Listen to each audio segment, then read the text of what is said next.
Hey, what's up you guys? Today I'm showing you a concept for a cup that never spills its liquid.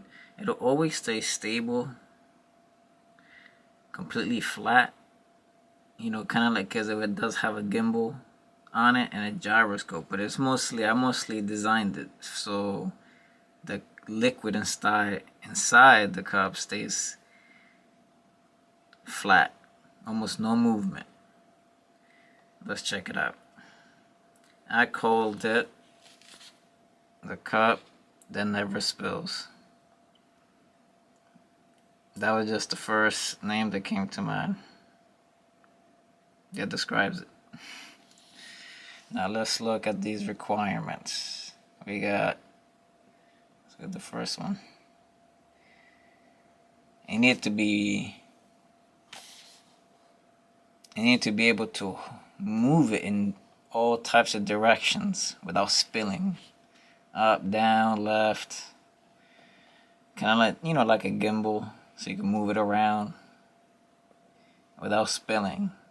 Now there are some stuff like that already, but I'm not really focusing on the gimbal. I'm just focusing on the liquid itself.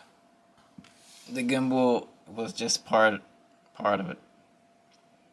And we gotta make it the size of a cup, just in case someone wants to put their own cup instead of the liquid directly in the cup. And of course, I wanted it originally. I designed it so that people could just put in their car, while they're driving and stuff like that. They could have their can, but it wouldn't work because then there'll be another container inside that container. So the gimbal portion will work, but not the liquid portion. And this bottom part was for a locking mechanism to keep it in place completely flat, like if the person wanted to drink out of it. But I decided to just throw that out the window because I didn't think it was, it would be kind of hard since it would be 3 rings around the part where you drink from. It'd be a lot easier to put like a straw or something like that. You'll see what I'm talking about later on.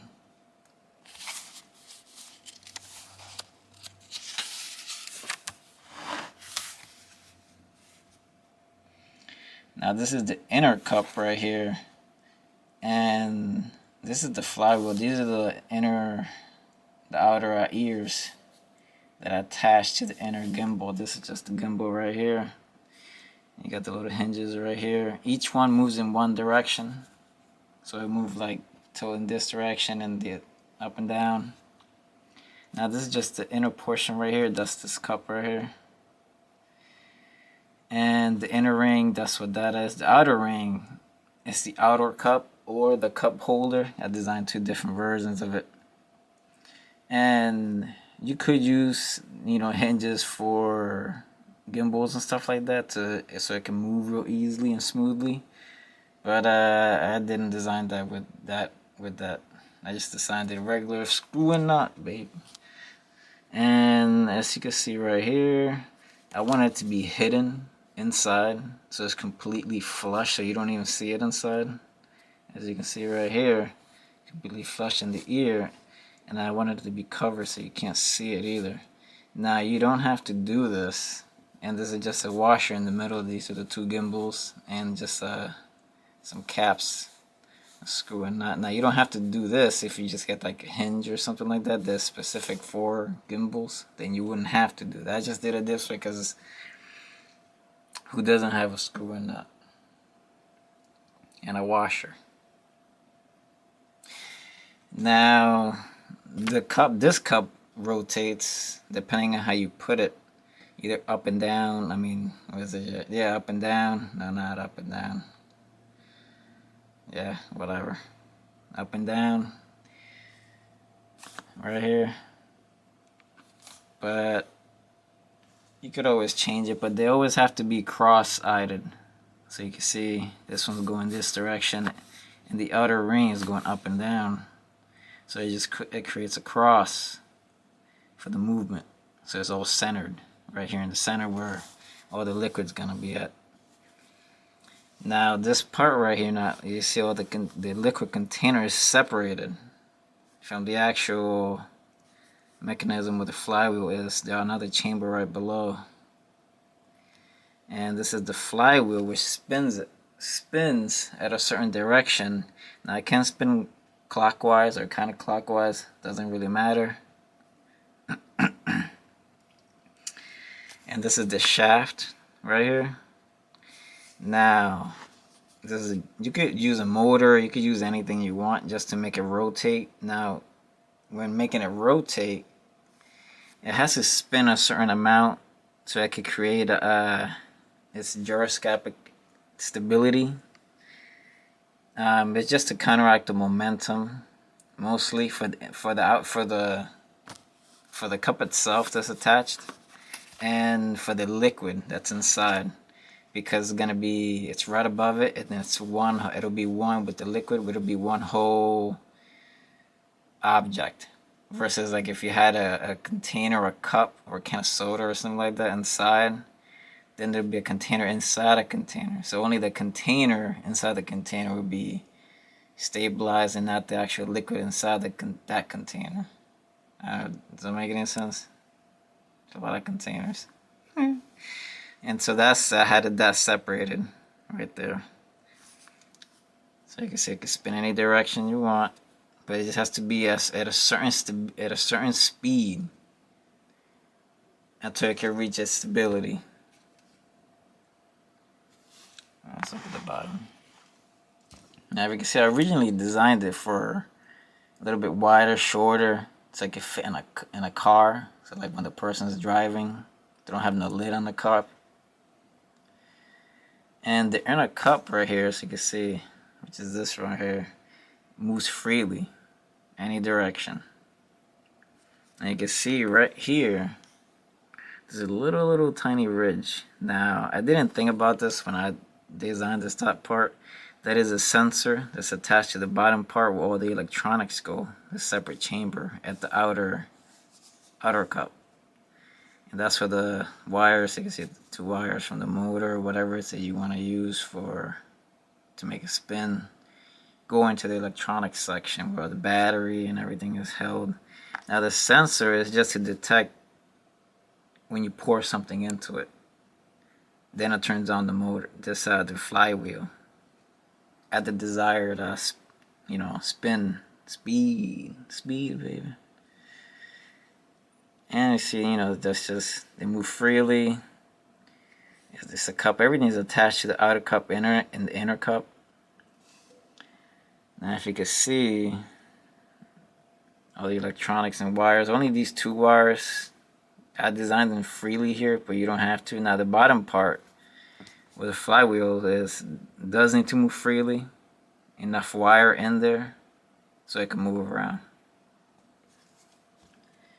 Now you can see right here, as soon as you pour the liquid, the sensor activates, it detects the liquid, turns on the flywheel, and you could always add a straw on the top, since as you can see, there's no way you're gonna be able to drink. There's a big gap in between the inner cup and the outer cup.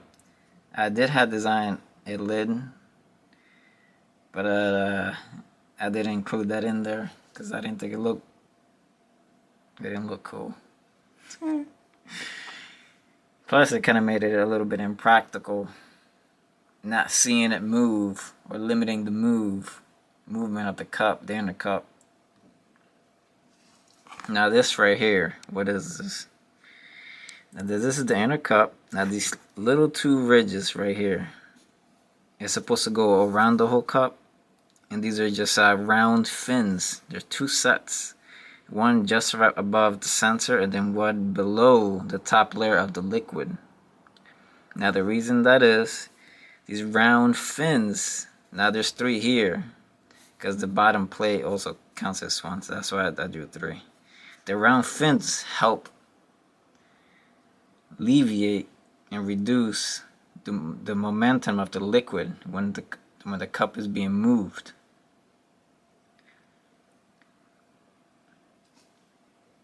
Which Also, you know, it combines with the gimbal. But the fins, if you didn't have the gimbal right here, these little sections right here, then these round fins could still help actually reduce the liquid. You just have to, the size of the cup, the thickness of the fins, and how much is spread in. You have to take that into account, and how much that's gonna determine how much movement is gonna be reduced. See, they're just round, they're stacked. Now let's see how they're supposed to look. Now there's two versions, version 1, version 2. Now the one we were just looking at is version 1. Now I did change it slightly. The outer design, the outer container, just to make it a little bit more sleek. So that way when you're holding it in your hand, it kind of feels natural.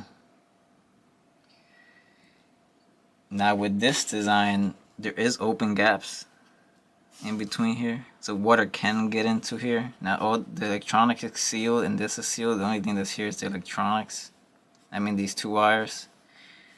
I guess you could design like a lid that goes on top of right here so the water doesn't go in here. I did design one, but I didn't include it in here because you know, I guess you would like to see the inner cup move with the gimbals and everything. Visual entertainment. But you could include that if you want. I didn't include that. Now, this is something else included. This thin line over here. It's like a rubber mat, and it also works as a screw lid. If you want to get into the electronics inside this portion right here. Now, version 2, and now in version 1, this version, you hold it with your hand in the outer cup. Now, in this version 2, you don't have no outer cup. It's just the inner cup, and you have instead of the outer cup, you have a handle attached to the most outer ring, the third ring. Now, for the third ring, since you have a handle, you could cut the third ring in half and just have the handle in the other side of the ring in the middle, or you could just leave the whole third ring there. Just you know, just for aesthetics, just to have the whole thing there. But you just have the handle, and you can just move it with that handle, and you see it's a little bit more open.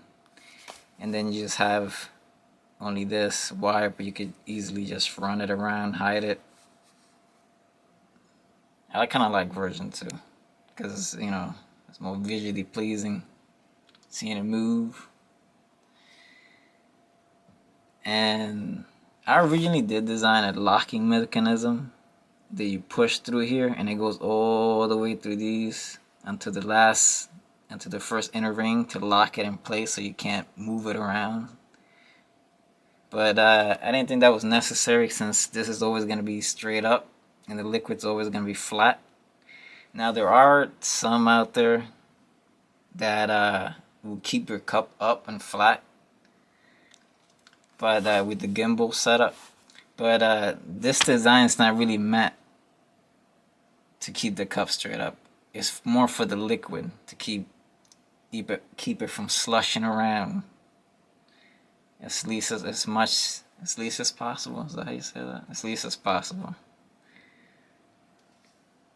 So you could be, I guess, running with it, and the liquid inside could still be almost flat.